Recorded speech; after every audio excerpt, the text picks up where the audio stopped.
So Anthropic just released something very interesting. They analyzed 2 million conversations with their model Claude, and they're building what they called economic primitives, which is just a fancy way of saying they know how to measure how people are using AI in the real world. And the findings, I don't think they're what you would expect from either the AI will take our jobs crowd or even there's really nothing to see here, skeptics. So I'm going to walk you through today the data from this 55-page something, because I really think it changes how we think about AI through an economic lens. Here's the first thing that jumps out.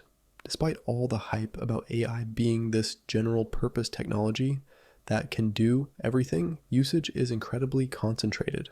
On Claude, the top 10 tasks account for 24% of all conversations. And the single most common task, modifying software to correct errors, debugging code, that alone is 6% of everything people use Claude for.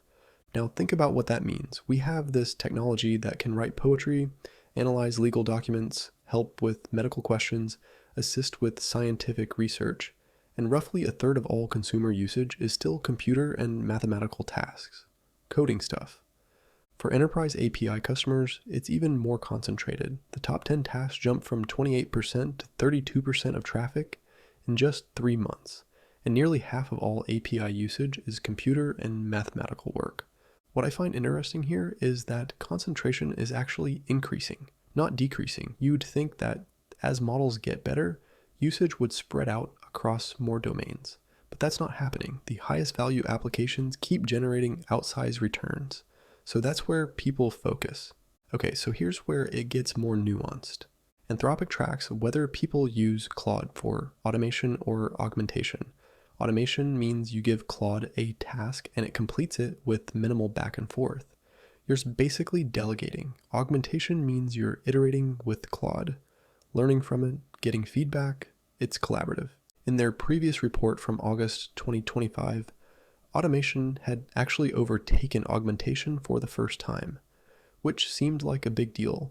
Like maybe we were hitting an inflection point where people trusted AI enough to just hand things off. But now, the trend reversed.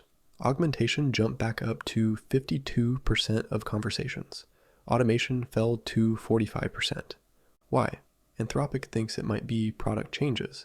They added file creation, persistent memory, workflow customization, features that make collaboration more useful, but I'd add another interpretation. Maybe the automation spike was premature. People tried delegating more, hit the limits of what AI could reliably handle on its own, and pulled back toward a more collaborative approach. That pattern, by the way, is going to repeat a lot as AI capabilities improve. 2 steps toward automation, 1 step back toward augmentation, because reliability is the bottleneck, not raw capability. Now, who's actually using this stuff? Because the geographic patterns surprised me. Globally, AI usage per capita is almost entirely explained by GDP. A 1% increase in GDP per capita correlates with a 0.7% increase in Claude usage. Rich countries use AI more. Not surprising, but the relationship is incredibly tight. Within the US, it's different. Income isn't the main predictor. What matters is workforce composition. States with more workers in computer and mathematical occupations use Claude more. Washington, D.C., Virginia, Washington State, they're at the top. West Virginia, Mississippi, they're at the bottom. But the interesting part is usage is converging within the U.S. States that had lower usage in August showed relatively faster gains by November. If that trend continues, per capita usage would equalize across all U.S. states in 2 to 5 years. That's roughly 10 times faster than the spread of previous transformative technologies in the 20th century. Now, I want to be careful here. This is based on 3 months of data. The trend could slow down, but if it holds, it suggests AI adoption might diffuse much faster than technologies like electricity or computing did historically. Globally, no convergence. Low usage countries aren't catching up to high usage countries. The gaps are stable. So within wealthy nations, AI might spread quickly. Across the global income distribution, not so much. Okay, so the core contribution of this report is these new economic primitives. 5 dimensions of AI use that Anthropic now tracks. Let me briefly explain each one. First, task complexity. How long would it take a human to do this without AI? And how long does it take with AI helping? This captures whether people are using AI for quick tasks or substantial projects. Second, human and AI skills. How many years of education do you need to understand the user's prompt, and how many to understand Claude's response? This tells us whether AI is being used for simple stuff or specialized knowledge work. Third use case, is this for work, coursework, or personal use? Fourth, AI autonomy. How much decision-making is the user delegating to Claude? On a scale of 1 to 5, where 1 is no autonomy and 5 is full delegation. Fifth, task success. Did Claude actually complete the task successfully? Now, individually, these measures are noisy. Anthropic is honest about that, but combined, they create a richer picture than we've had before, and the patterns are intuitive. Software development tasks require about 13.8 years of education to understand. Personal life management tasks require about 9.1 years. Claude succeeds on personal tasks 78% of the time, but only 61% on software development. Harder tasks lower success rates. Makes sense. This brings us to what I think is the most important finding in the whole report, the relationship between task complexity and reliability. Anthropic finds that as tasks get longer, success rates drop. For API usage, tasks that would take a human less than an hour to do have about a 60% success rate. Tasks that would take 5+ hours, around 45%. If you draw a line through the API data, Claude hits 50% success at about 3.5 hours. That's roughly consistent with METR's software engineering benchmarks, which puts Sonnet 4.5 at around 2 hours for 50% success. Claude tells us a different story. Success rates decline much more slowly. Extrapolating the trend, you'd hit 50% success at about 19 hours. Why the difference? Multi-turn conversation. When users can iterate, clarify, correct course, they can guide Claude through more complex tasks successfully. This is a big deal. It suggests that the task horizon for AI isn't fixed. It depends on how humans and AI work together. Interactive collaboration extends what's possible well beyond autonomous AI operation. Okay, well, you might be wondering, like I am, how does this affect actual jobs? Anthropic introduces something they call effective AI coverage. It's not just asking whether Claude can do tasks in a job. It's asking, can Claude successfully do the tasks that take up most of a worker's time? And this changes the picture significantly. Take data entry workers, only 2 of their 9 tasks show up in Claude usage, low task coverage. But their biggest task, reading and entering data from source documents, has high success rates. So their effective AI coverage is actually high. AI excels at what they spend most of their time doing. Radiologists, same pattern. Their top 2 tasks, interpreting diagnostic images and preparing reports, both have high success rates. The hands-on and administrative stuff isn't covered, but the core knowledge work is. Microbiologists go the other direction.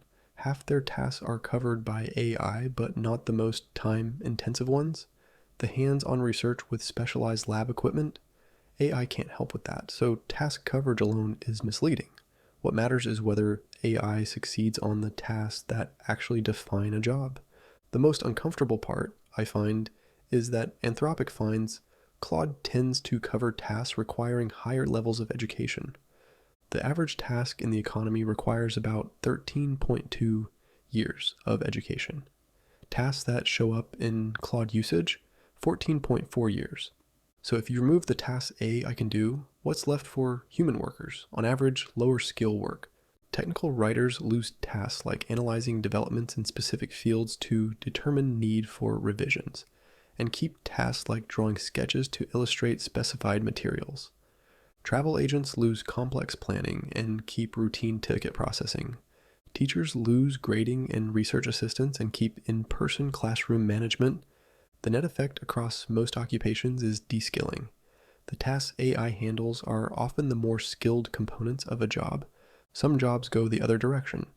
Real estate managers keep the high-level stuff, negotiations, stakeholder management, board meetings, while AI covers routine record keeping. That's upskilling. But the overall trend, AI removing higher education tasks more than lower education tasks. Now, what this means for wages and employment is complicated. Following economic theory, if AI removes the skilled parts of a job, wages might fall, but employment might increase. More people can now do the remaining work. If AI removes the routine parts, wages might rise, but employment might shrink. This is speculative, but the task composition data is real, and it suggests AI won't affect all workers equally, even within the same job category. All right, let's talk about the big picture. What does all this mean for economic productivity? Anthropic previously estimated that widespread AI adoption could increase U.S. labor productivity by 1.8 percentage points annually over the next decade. That's a big number. It would return productivity growth to late 1990s levels. But that estimate didn't account for reliability. If workers have to validate AI output, if failed attempts waste time, the gains shrink. When Anthropic adjusts for task success rates, the estimate drops. For Claude usage patterns, it goes from 1.8 to 1.2 percentage points. For API usage, 1.8 to 1.0 percentage points. Still economically significant, but about half the unadjusted estimate. And there's another issue, task complementarity. If some tasks in a job can't be automated, they become bottlenecks. You might prep lesson plans faster with AI, but you still spend the same time in front of students. When Anthropic models this with different assumptions about how substitutable tasks are within jobs, the estimates range from about 0.6 percentage points if tasks are strong complements, up to 2.6 percentage points if workers can specialize in whatever AI helps most with. The uncertainty range is wide. And that's honest, we don't actually know how easily workers can shift between tasks or how binding the bottlenecks will be. There's one more finding I want to highlight. Human and AI education levels and conversations are almost perfectly correlated. The correlation coefficient is above 0.92 at both country and US state levels. In plain terms, sophisticated prompts get sophisticated responses. Simple prompts get simple responses. This matters for equity.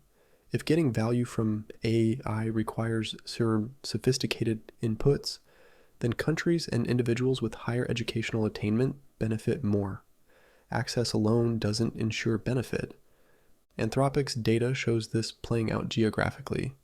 Higher income countries don't just use AI more, they use it more collaboratively for a wider range of purposes. Lower income countries concentrate on coursework and specific technical applications. So expanding AI access won't automatically spread its benefits evenly. The human capital to use AI effectively is itself unevenly distributed. Let me pull this together. The Anthropic Economic Index shows AI adoption that's concentrated, geographically uneven, and heavily dependent on reliability. Complex tasks yield bigger time savings but lower success rates. The tasks AI handles best tend to be higher skill work, which could de-skill many occupations. And the productivity gains, while real, are probably about half what the raw speed-up numbers suggest once you account for failure rates and bottleneck tasks. None of this says AI won't be transformative. It clearly will be, but it suggests the transformation will be messier, more uneven, and more dependent on human-AI collaboration than either optimists or pessimists often assume. The models will keep improving, success rates will rise, task horizons will extend, but the patterns we see now, the concentration, the geographic divides, the skill matching effects, those probably persist even as capabilities grow. That's what 2 million conversations tell us about the future of work.